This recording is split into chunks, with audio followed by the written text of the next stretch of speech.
March 6।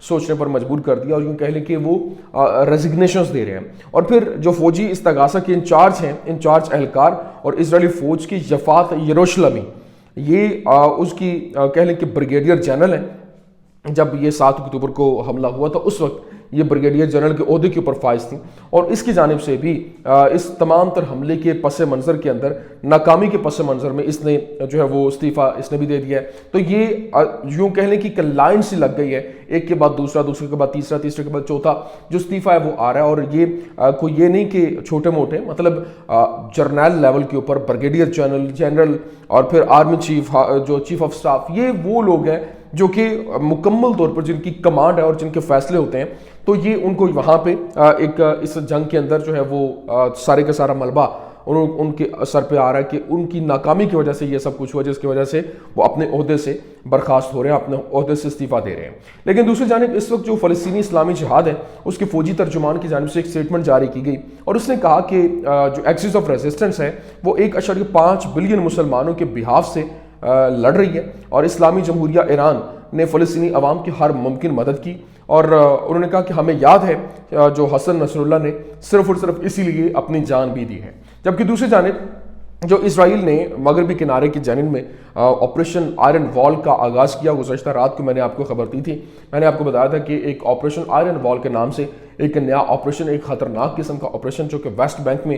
شروع کیا گیا ہے, اس کو لے کر یوں کہہ لیں کہ وہاں پر حملے شروع ہو چکے ہیں. متعدد وہاں پر ہلاکتیں بھی رپورٹ ہوئیں اور کئی جو فلسطینی ہیں وہ زخمی بھی ہوئے. یہاں پر فلسطینی غداری جو ہے وہ سامنے آئی تھی, لیکن آغاز جو یہ ہوا ہے جبکہ فلسطینی اتھارٹی کے دستبردار ہونے کے دوران جو یہ غیر معمولی اضافہ ہوا, اور باقاعدہ طور پر اس حوالے سے جو فلسطینی ہلال احمر ہے اس کی جانب سے بتایا گیا کہ اسرائیلی فورسز نے متعدد زخمیوں کی اطلاع ملنے کے بعد ہمارے عملے کو کیمپ کے اندر پہنچنے سے روک دیا, اور ریڈ کراس کے ساتھ رابطہ کاری جاری ہے. جبکہ اسرائیلی ہیلی کاپٹر جرن پر جارحیت میں اپنی شرکت کے دوران وہاں پر جو بموں کا استعمال بھی کر رہے ہیں. لیکن یہ آپریشن آئرن وال کے نام سے بڑے پیمانے پر جو فوجی آپریشن شروع کیا گیا, یہ بیسیکلی ویسٹ بینک ان کے لیے بڑا امپورٹنٹ ہے, اور ویسٹ بینک کو یہ سامریہ اور یہودیہ کہتے ہیں, اور یہاں پر یوں کہہ لیں کہ یہی ایک آخری فیز ہوگا جس کے بعد پوری کی پوری ڈائمینشنز اس کی جو ہے وہ پتہ چلیں گی کہ یہ معاملہ کس طرف جاتا ہے اور یہ کنٹرول کس کا ہوگا. لیکن یہاں پر جو ہیبری میڈیا ہے, عبرانی میڈیا, اس نے رپورٹ کیا کہ جرن کے اندر ہی آگے سے جو حملے ہیں وہ شروع ہو گئے ہیں,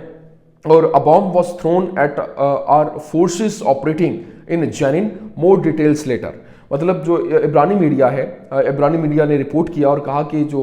بام ہے وہ جینن کے اندر جو ان کی فورسز ہیں, اسرائیلی فورسز, ان کے اوپر جو ہے وہ پھینکا گیا, اور مزید ڈیٹیلز جو ہے وہ بعد میں آئیں گی. لیکن جنین شہر میں ایک زبردست دھماکہ ہوا جس کے نتیجے میں اسرائیلی فوج کو دھماکہ ہز ڈیوائس سے نشانہ بنایا گیا. اور پھر اس کے نہ صرف یہ بلکہ اس کے ساتھ ساتھ جو عبرانی میڈیا نے مزید کیا بتایا کہ تل ابیب کے اندر جو ہے وہاں پر بھی آپریشن ہوئے, اور آپریشن میں زخمی ہونے والے آبادکاروں میں سے ایک اسرائیلی فوجی ہے جس کا ہاتھ جو ہے وہ جزوی طور پر جو ہے وہ زخمی ہے, اور جس طرح سے کٹ لگ جانا, اور پھر وہ غزہ میں مزاحمت کے خلاف لڑائیوں میں زخمی ہوا تھا. جبکہ اسٹیبنگ کی کارروائی کا انجام دینے والا جو قاضی عبدالعزیز ہے جو کہ مراکشی باشندہ ہے, جس کا مستقل جو امریکی رہائشی ہے, اور اس کے ساتھ ساتھ فوٹیج اس لمحے کی دستاویز کرتی ہے جب قاضی نے اپنا آپریشن کیا جس میں کم از کم 4 جو آبادکار ہیں وہ زخمی ہوئے. اور پھر یہ جو اسٹیبنگ کی کارروائی ہوئی ہے اس میں جو اس کا مرتکب مراکشی نیاد قاضی عبدالعزیز ہے جو UCLA, اس نے رپورٹ کیا, اس نے بتایا کہ یہاں پر یہ جو حملہ ہوا ہے اس میں متعدد لوگ زخمی ہوئے ہیں, اور یہ جو مراکشی نیاد امریکی ہے یہ ایک سیاح ہے, اور سیاح کے طور پر یہاں پر انٹر ہوا تھا, اور یہاں پر اس نے یہ کارروائی عمل میں لائی ہے. پھر جب دوسری جانب اس وقت ایک کہہ لیں کہ ایک ویڈیو پیغام جو ہے وہ جاری کیا جا رہا ہے جس میں الفاظ جو ہے وہ اپنے حوصلوں کو بڑھانے کے لیے استعمال کیے جا رہے ہیں. انہوں نے کہا کہ ہم نے آپ کے لیے تیاری کی ہے, یہاں سرنگوں اور سرحدوں پر مرد مزاحمت کر رہے ہیں, آگے بڑھو اور اپنی قبر کا انتظار کرو, آگے بڑھو اور آفت کا انتظار کرو, یہاں ہیروز اور غصے کا میدان جنگ ہے, ہوشیار رہو, فکر مند رہو, سرنگیں تمہارا انتظار کر رہی ہیں, پیش قدمی اور آگ تمہیں جلا دے گی. یہاں غزہ نے جس طرح سے ثابت قدمی کا مظاہرہ کیا وہ سب کے سامنے ہے, اور شکست بھی دی ہے. تو یہ جو ہے وہ ان کی جانب سے اپنا ایک کہہ لیں کہ ایک ٹریک جو ہے وہ ملی ٹریک وہ جاری کیا گیا, اور نہ صرف یہ بلکہ اسرائیلی کنیسٹ نے ایک قانون کی منظوری دی ہے جو کہ 7 اکتوبر کے قتل عام سے انکار کرنے والے جو لوگ ہیں ان کو 5 سال قید کی سزا جو ہے وہ دیتی ہے۔ اسرائیل ہیوم کی جانب سے، اسرائیلی اخبار ہے اس کی جانب سے رپورٹ کیا گیا کہ اسرائیلی کنیسٹ نے ایک قانون منظور کیا جس میں 7 اکتوبر کا جو حملہ تھا وہاں پر جو قتل عام ہوا اس کو لے کر اس نے کہا کہ اس کا انکار جو بھی کرے گا وہ 5 سال قید کی سزا پائے گا۔ اور پھر ابھی جب یہ ایک سٹیٹمنٹ جو ہے وہ سامنے آئی، ایک قانون انہوں نے پاس کیا ہے، تو ایک ویڈیو وائرل ہو رہی ہے جو کہ 107ویں دن جب انہوں نے وہ حملہ کیا، ابھی تو تقریباً 471 دن ہو گئے تھے جس کے بعد یہ ڈیل ہوئی، لیکن 107ویں دن ویڈیو ایک القصام نے جاری کی تھی جس میں خاتون اسرائیلی اسیر جو قیدی ہے ان کی ڈارون، اس کے الفاظ تھے جو ابھی چند روز قبل رہا بھی کی گئی ہے۔ وہ کہتی ہے کہ تم ہی ہو جنہوں نے میرے دوستوں کو مارا اور ہم اس جنگ میں کافی کچھ کھو چکے ہیں، یہ جنگ بند کرو۔ وہ بیان کرتی ہے کہ کس طرح سے ان کے اپنے ہی جو حکومت کی جانب سے جو فیصلے کیے گئے اس کی وجہ سے یہ عذاب کا شکار ہوئے، اور اس کے 3 دوست جو ہے وہ ہفتے گزارنے کے بعد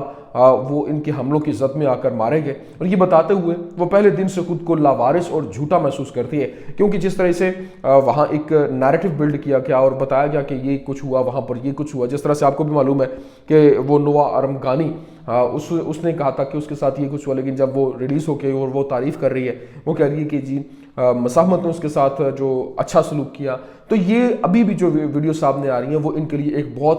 پریشانی کا باعث ہے کہ وہ جو خواتین ریلیز ہوئیں ان کی ویڈیو پبلک کرنا جو ہے وہ اس کے اوپر پابندی عائد کر دی گئی کہ نہیں، ان کی کسی قسم کی کوئی ویڈیو جو ہے وہ ریلیز نہیں کی جائے گی۔ تو ابھی ایک سوال یہ ہے کہ جس طرح سے ویسٹ بینک میں حملے ہو رہے ہیں، کیا ویسٹ بینک میں فلسطینی مزاحمت موجود ہے، حماس کی موجودگی ہے، یا کوئی دوسرا دھڑا جو ہے وہ وہاں پر کام کر رہا ہے؟ تو ویسٹ بینک صہیونیوں کے لیے سب سے ایک اہم ترین خطہ ہے، اور ویسٹ بینک کے بغیر نہ اسرائیل ہے اور نہ ہی صہیونیت ہے، اور اسرائیل کا پورا خیال، صہیونیت کا پورا خیال جو ہے وہ مغربی کنارے یعنی ویسٹ بینک جسے وہ یہودیہ اور سامریہ کہتے ہیں اس کی فتح ہے، جبکہ اسرائیل کے لیے تل ابیب اور ساحلی شہر جو ہے وہ ثانوی حیثیت رکھتے ہیں۔ اب ہم جنگ کے اس مرحلے میں داخل ہو چکے ہیں جو کہ حتمی نتیجہ ایک خطے کی تشکیل دے گی، اور اصل جنگ ویسٹ بینک میں ہے، وہاں سے تحریک آزادی شروع ہوتی ہے۔ یہ غزہ جنگ بندی کے بعد اگلا تھیٹر جو ہے وہ ہونے جا رہا ہے، اور یہ ایک بہت امپورٹنٹ پوائنٹ ہے۔ لیکن یہاں پر جو ویسٹ بینک کا ایک نوجوان جس نے 18 سالہ ابراہیم النابلسی کی موت کے بعد اپنے قصبوں میں جو اس وقت اسرائیل کے خلاف ایک نئی لہر جو ہے اس کا آغاز کر دیا ہے، اور اسرائیلیوں نے 500 فوجیوں کے ساتھ اس قصبے کا محاصرہ کیا اور اسے ایک گھر کے اندر قتل کیا، جس میں اسے جو ہے وہ روک دیا گیا تھا۔ اس نے اپنی وصیت کو ایک وائس نوٹ کے ذریعے بھیجا، یہ پورے ویسٹ بینک کے اندر پھیل گئی، اور اب اس نے نوجوانوں کی مسلح بغاوت کو جنم دیا ہے جو کہ ہر روز تصادم ہو رہا ہے، اور وہاں پر جو نوجوان ہیں وہ بھی لڑنے کے لیے باہر آ رہے ہیں۔ اور اس وقت جو اسرائیل ہے اس